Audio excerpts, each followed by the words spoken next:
আসসালামু আলাইকুম রহমতুল্লাহি বরকাতুহ। এখন আমি আছি বর্তমান শিজুয়াকাতে, আর আমার পাশে আছে ফুজিসান। তো ফুজিসান এখন একটু মেঘলা মেঘলা আবহাওয়া, সেজন্য দেখা যাচ্ছে না।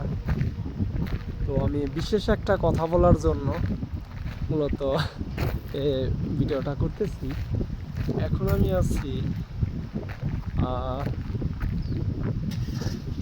জাপানিজদের কবরস্থান, কি বলা ঠিক হবে জানি না। যাই হোক, মৃত্যুর পরে এই জায়গায় ওনাদের দাফন করে। দেখেন এখানে কত মানুষ শুয়ে আছে, জানি না আল্লাহ তাআলা তাদের কি অবস্থায় রাখছে, মহান আল্লাহ তাআলাই জানেন। দেখেন প্রতিটি কবরস্থানের মানে কবরস্থানের উপর দিয়ে বিভিন্ন ফুল রাখছে। তো আচ্ছা, দেখতেছেন তো।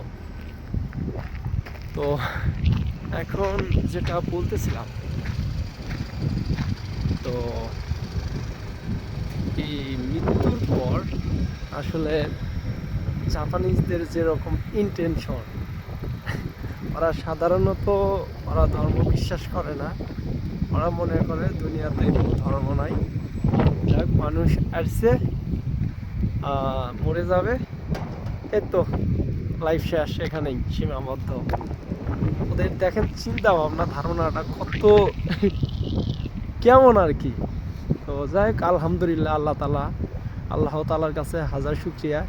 মহান আল্লাহ তাআলা আমাদের ইসলামে এক প্রকার আমাদের গিফট করছে, এটা আমরা বলতে পারি আলহামদুলিল্লাহ। আল্লাহর কাছ থেকে সবচেয়ে বড় নেয়ামত, আল্লাহর কাছ থেকে সবচেয়ে বড় এটা গিফট আমাদের। তো দেখেন কি অবস্থা জাপানিজদের, মানে ওরা কীরকমভাবে, মানে আমি দেখছি এর আগে ওরা অনেক জাপানিজরা মানে ওনাদের সৃষ্টিকর্তাদের নিয়ে উপহাস করে। আসলে কতটা ভাগ্য খারাপ হলে এরকম সিচুয়েশন, মানে এরকম একটা পরিস্থিতিতে মানুষ পড়ে, যে কোনো মানে ধর্ম মানে না, দুনিয়ার মানে কি। তো এর মানেটা ওরা জানে না, ওরা কেন দুনিয়াতে আসছে, কতটা হতভাগ্য। তো এই জিনিসটাই সবাইকে বোঝাতে যাচ্ছিলাম। দেখেন, আর মাঝে মাঝে দেখি এই কবরস্থানে অনেক জাপানিজ আসে, তো এসে দেখি কেউ পানি দিয়ে যায়। ও আচ্ছা, আবার মানে আমি দেখছি আরেকটা জিনিস, কবরস্থানের উপরে টাকা রাখে।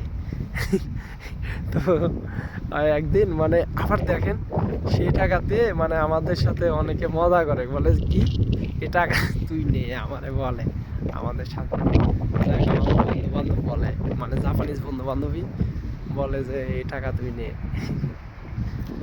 তো যাই হোক, আমরা আসলে অনেকেই আমরা যে ইসলাম ধর্ম পাইছি, আসলে এর কদরটা আমরা বুঝি না।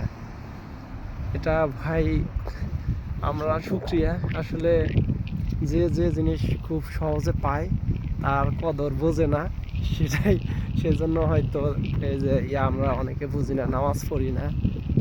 এখন যারা আমরা নামাজ কালাম পড়ি না, ইনশাল্লাহ 5 ওয়াক্ত নামাজ পড়ার চেষ্টা করবো। সবার কাছে রিকোয়েস্ট, সবাই 5 ওয়াক্ত নামাজ পড়বে, আর এই আল্লাহর দেওয়া সবচেয়ে উপহার যথাযথভাবে মানবেন, তার মূল্যায়ন করার চেষ্টা করবেন ইনশাল্লাহ। তো সবাই ভালো থাকেন, আসসালামু আলাইকুম।